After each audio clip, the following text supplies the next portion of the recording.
Ker ni vseeno društvo, kdo bo imel oblast v naslednjem 4-letnem obdobju, ker zadeve so zelo pomembne, ker parlament ima v rokah škarje in platno, s katerimi nam režejo našo usodo.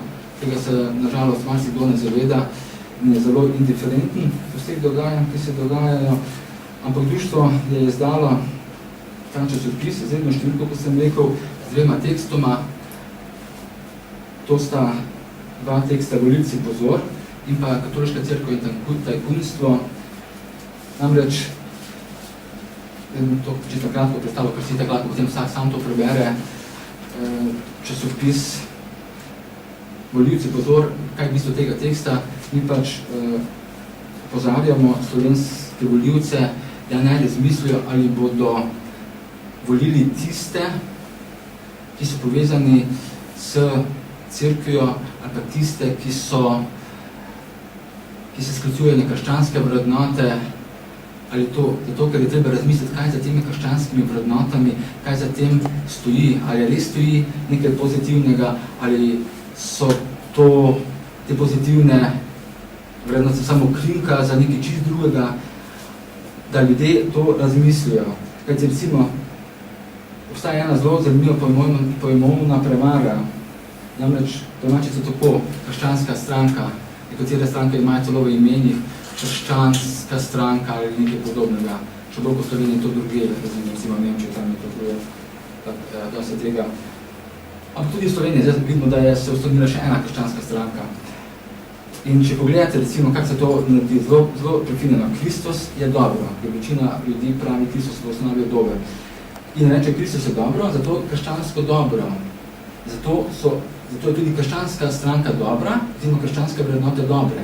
Tak naj bi bilo, tak se trdi. Ampak če mi pogledamo, kaj za tem krščanstvom stoji, kaj za tem stoji, bomo pa videli, da imate rodovnik grozljivih zločinov, da imate to, da država mora plačevati cerkvi, razne stvari, če pogledamo Slovenijo, bomo videli, kako država vedno bolj plačuje delovanje katoliške cerkve, potem boste videli, kakšen je nauk katoliške cerkve, ki po eni strani uči ne ubije, po drugi strani pa pol Biblije so samo nekaj zapovedi za ubijanje.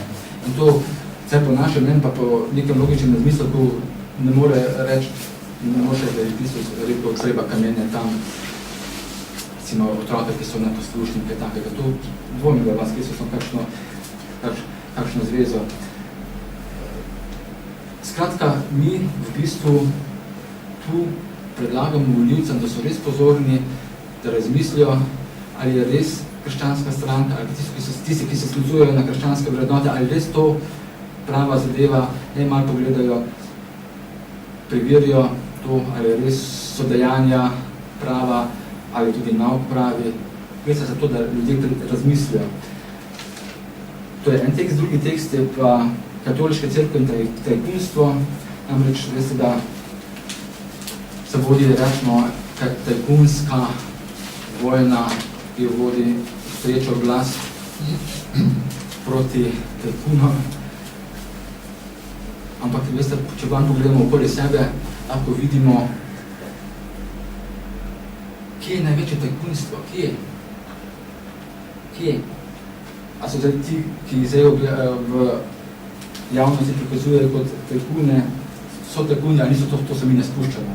Samo, če pogledamo mi zgodovino cerkve, če pogledamo mi njeno bogatstvo, če mi pogledamo, na kakšen način je cerkev prišla do tega bogatstva, na kakšen način še ona vedno prihaja do tega bogatstva, kako ona zahteva od države, da jo financira, kako ona vsiljuje v bistvu državi, ljudem, neke svoje vrednote, za katere, če pogledamo Biblijo, ko sem že prej rekel, vidimo, da je to nekaj, kar je ne samo nemoralno, to je v Sloveniji protiustavno. Če pogledate, da cerkev pravi, da je treba po svoji Bibliji recimo kamenjati neposlušne sinove, slovenska ustava pa govori o tem, da človekovo življenje je nedotakljivo. Tako vidite, da je to veliko nasprotje in da je nauk katoliške cerkve v bistvu protiustavno. Katoliška cerkev ne priznava slovenske države, slovenskega pravnega reda, če je v nasprotju z njenimi evangeliji. To je jasen nauk katoliške cerkve, ki izhaja iz katekizma. Preberite si, boste videli to. In tako državo, ki niti ne priznava Slovenije v pravnem smislu, moramo mi financirati. Mi moramo to financirati. Financirati moramo njene cerkve, recimo. Vam lahko povem en primer, ga dobro poznam. 250 000 evrov preračunska vrednost obnove cerkve. 150 000 je dala država po občina, 100 000 je padlo na župnijo, ampak župnija ni dala svojega denarja, ampak zahteva od krajanov, tam, kjer je župnija, teritorijalno, da oni to plačajo in pošiljajo okrog položnice in take stvari. Se pravi, mi bomo plačali praktično obnovo cerkve, povečali se bo vrednost cerkve, cerkvenega premoženja, mi pa od tega ne bomo imeli nič. A ni to tajkunstvo strašno? Katastrofa, no? Res katastrofa.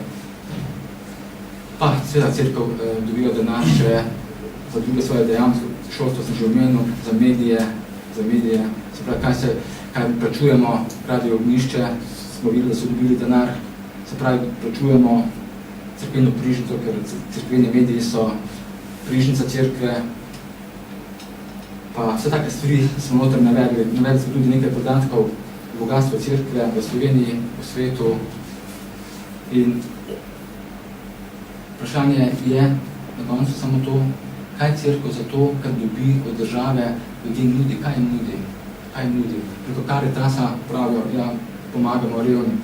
Cerkev je najbolj bogata svetovna država, ne razdeli denarja za reveže, ampak drugi morajo financirati njeno humanitarno dejavnost. Ni potem to neka krinka.